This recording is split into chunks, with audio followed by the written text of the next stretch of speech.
Yo, what is up, guys? This is Troy D from the Troy D 24/7 Mall channel, your source for on point and no hype reviews. We are back again, everybody. We're back with another fragrance review right here, guys, on my lovely day off. Now, today I will be talking about a very much hyped Ralph Lauren fragrance that it seems like the whole community is buzzing about.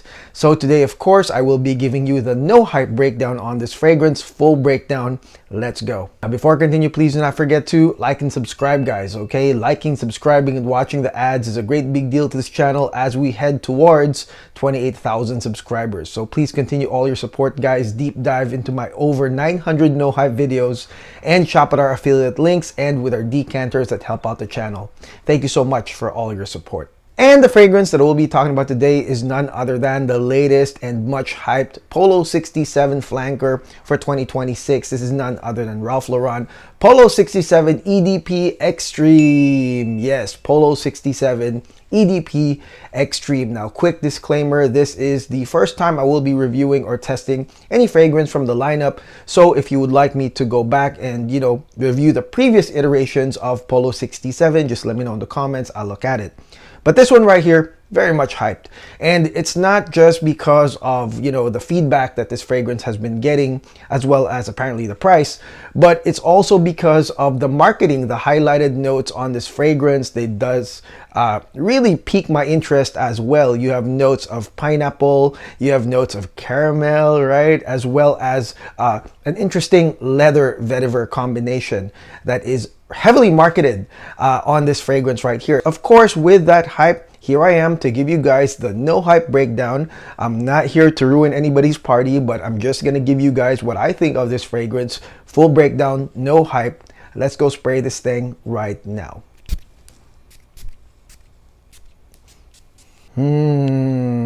Okay, guys, now let's talk about this fragrance right here, the latest Polo 67 flanker, much hyped Polo 67 EDP Extreme.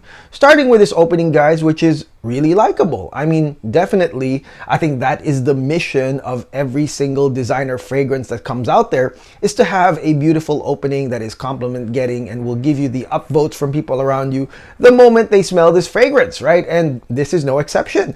This fragrance does have the notes of pineapple, bergamot, clary sage, early clary sage, as well as caramel.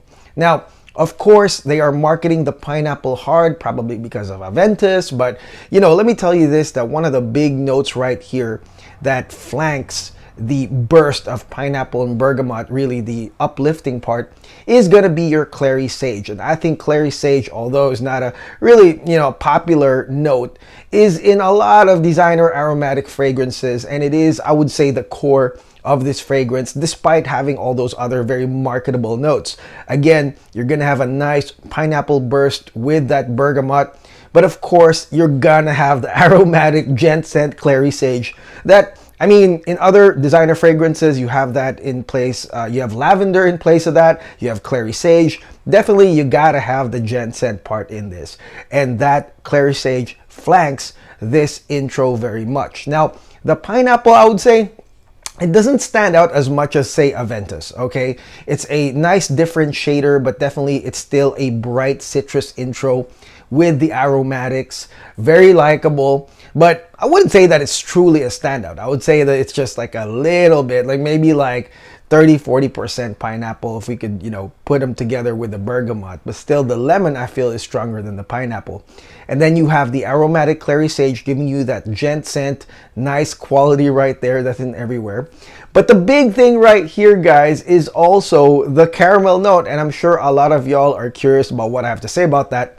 The caramel is interestingly placed here, in my opinion, to replace the sweet, spicy notes that's usually in these designers. Usually you would have cinnamon or nutmeg, the sweet, spicy, heavier body that, goes with the clary sage and the uplifting notes. But here, interestingly, they placed caramel. All right, and caramel, you know what caramel smells like. It's sweet, and here it's kind of like a heavier caramel that goes with the aromatics as well as the burst of pineapple and citrus, right? So that's what takes the place of the sweet spices usually in these types of fragrances. You can see the formula, how it works, but I like how they made some differentiation here by adding caramel instead. It's a nice replacement, I would say, because you know, it is caramel, but nevertheless, it still does the same thing in the sense that it gives body to this opening, some sweetness, some comfort, and if you like caramel, well, there you go. You have this in place of the usual cinnamon or the usual nutmeg. But then you'll still have the typical designer aromatic clary sage with a burst of citrus and pineapple.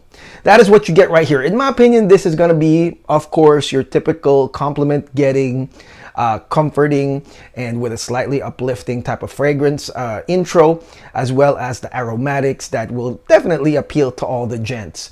I like this intro right here. Not groundbreaking. I see the formula, but it's nice, definitely. Okay, now let's talk about initial sillage and projection on this one. This one is actually quite strong in my opinion. Maybe it's the clary sage as well as the caramel and the eventual next notes that come into this fragrance. But definitely I will say this, that this fragrance can be an aura scent. It can be stronger than usual if you spray a little bit more. If you spray conservatively, this will be a lingering draw-in scent.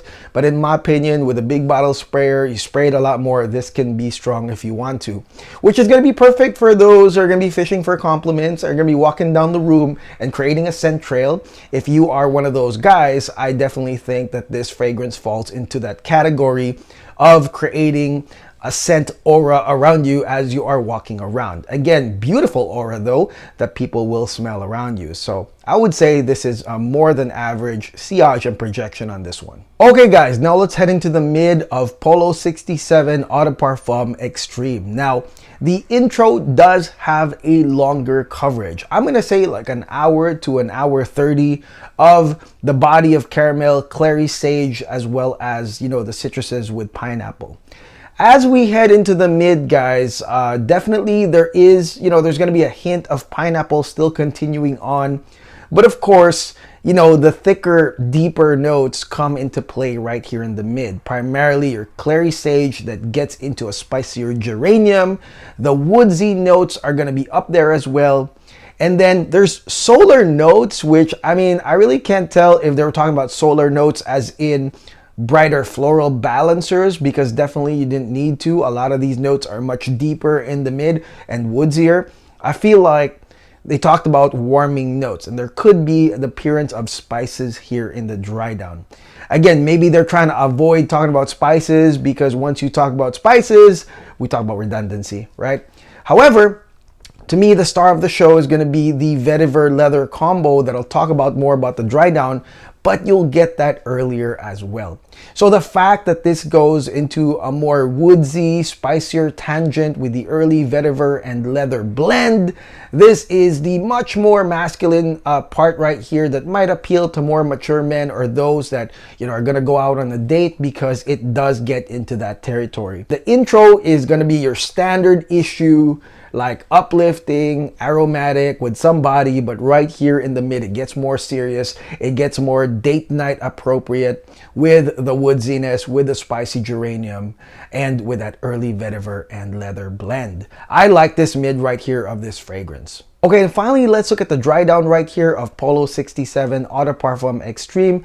And the star of the dry down is definitely going to be that leather vetiver combo, which I will explain in detail right here. Now, the leather vetiver combo is a blend first and foremost, okay? So there's not gonna be like a super standout leather that's gonna disrupt the flow of this fragrance. And it does appear early into the mid, again, giving some more masculinity into the geranium infused, woodsy infused mid into that fragrance. Now you're gonna get some leather and vetiver. And here in the dry down, this is really the standout here. And the leather to me is, it smells like a very mild, beautiful brown leather. Not the black leather that you'll get in other fragrances that are really disruptive to the smell. This one right here is a smooth brown leather. I mean, if you smell closer here on your wrist, you'll be able to get that smell right there. But because this is a blend, it goes great with the green, grassy, sweet, and smoky vetiver. So it smells like a smoky leather combo that is slightly sweet. And let me tell you guys that It is a nice flowy combination that doesn't really disrupt anything, but does provide some extra masculinity in the mix right here. And this is mostly the dry down with some cedar, some sweetness still on the dry down. And it is a long-lasting dry down indeed, but I do like this combination. I like this blend that they placed here. Apparently, this is the modifier of this fragrance compared to the other Polo 67s out there. I like this blend, very masculine, very gent scent like. Okay, so what do I think of this fragrance right here? Polo 67 Eau de Parfum Extreme. I like it, okay? Definitely, I like it. I like how they were able to creatively, do some modifications to a formula that, we already know and love, okay? They did infuse the notes of caramel, a little bit of pineapple, and of course that vetiver leather combo in the end to give us a fragrance that is not only mainstream appealing, but is also masculine as well. From the mid all the way down, there's definitely a dose of masculinity in there, which in my opinion will appeal to a lot of people. And that's why this fragrance is hyped by the community. But I'm going to say this, that this is not like, King Arthur's sword or the Holy Grail or, they came out of nowhere. That is one thing I will say. And that's why I feel like it's hard to become a reviewer of designer fragrances, because really designer fragrances, all they want to do is keep the ball rolling and continue the same sensation over many perfumes over time. And that's a stark difference with niche fragrances where, they don't really care about you or the mainstream necessarily liking the fragrance, that they can take risks like that. But here, there's no risk whatsoever. This is definitely a fragrance that I feel like Sauvage heads would definitely like, because you definitely have something deeper and masculine, still with some aromatics, some sweetness. I think that's why this is a hit. It's not because it's a brand new, groundbreaking thing with caramel and all that, but the overall effect is something we've smelled over time. We've smelled it in previous hundreds and thousands of designer bottles that we've had over time. And even for me, that I don't really, collect a lot of designers, whenever I smell this, I smell Philip Plein No Limit Super Fresh, which is one of my dumb reach fragrances, $40, but it does the job. So definitely this is likable. It's not as crazy as some people will think it is, but it's very likable, and it's a very similar formulaic, redundant formula as other designer fragrances, even with those adjustments. Now, usage-wise, this fragrance is an AC environments, cool to cold weather fragrance, maybe even springtime, but because of those transitions, like I said, with leather and geranium and vetiver, I feel like this is more appropriate to AC environments, date night types of fragrances. And this is definitely going to be a compliment getter without a doubt. I was able to get compliments every time I wore this without a doubt. So I would say that this falls under dumb reach, if you guys know what that means. It means that, you don't really have to think about it. You want to smell good, you want to smell comfortable and masculine. Sure, grab this thing right here and put it to work. I feel like that's what it is. It is a dumb reach, cool to cold weather type of scent. Okay, now total performance of this fragrance is 10 to 11 hours, with the strongest part being the first initial to mid parts of this fragrance, as you have the aromatic and even, spicier, heavier notes, as the caramel is also in there. So I'm going to say this, that the first strongest parts of this fragrance is going to be first 5, but it goes all the way up to 11. Again, that depends on how much you spray this thing, because the more you spray or the stronger the sprayer is, I feel like the sillage of this will be much more stronger and aromatic with that scent trail, as I've said, and it could even be more long lasting than 11. But for me, it's about 11 hours max on this fragrance. Okay, and finally, let's look at the cost of this fragrance right here, Polo 67 EDP Extreme. It's a toss-up on the cost. I mean, the flankers of this fragrance, they're around like $75, I believe. But now they're selling this resale at eBay for $150 to $200. Is it worth the resale? No, okay? Don't jump into the resale, okay, guys? Because really, this fragrance, if it truly is a $75 to $100 fragrance, is truly worth it for that price, okay? And like I said, I think about No Limit Super Fresh. I feel the same exact way. I paid like what, $40 to $60 for that, and I do have it as my dumb reach, kind of like spicy aromatic fragrance. This one right here falls right into that. And of course, this is going to be great for, you know, I would say the younger crowd, or even like new people getting into fragrances, or just, you know, anybody that's looking for a masculine dumb reach fragrance. I think it would be worth the cost full bottle if it was that, but do not pay resale for this fragrance. And that is it. That is my no hype review on the latest and hyped Polo 67 Flanker Eau de Parfum Extreme. Let me know in the comments below what y'all think of this fragrance right here. And did you guys immediately jump and bought a bottle? Did you pay resale for this? I would like to know your feedback on this fragrance as well. And I will be reviewing a lot more designer scents. Like I said, it's so easy to get samples of these and review them. But of course, I'm out here to give you guys the full breakdowns, as well as, you know, these transitions that might be in place right here. Because like I said, that's what designer fragrances or companies do, is that they keep the ball rolling by creating the same effect, the same lovable effect that most men like about these fragrances, just with some few adjustments here and there so they can create the flankers. So that's what this is, in my opinion. But nevertheless, I think, like I said, sauvage heads, spicy fragrance, aromatic fragrance heads will like this. I don't think it's really a summer thing, even if there's pineapple, because like I said, the other notes will take over on this eventually. So that is it. And I will see you guys on the next video. If there is a hyped fragrance out there that I haven't reviewed, that I should review, all you got to do is comment below, and guaranteed I will look into it, guys. Okay, and I'll see you guys on the next video. Please do not forget to like and subscribe. God bless. Take care. Peace.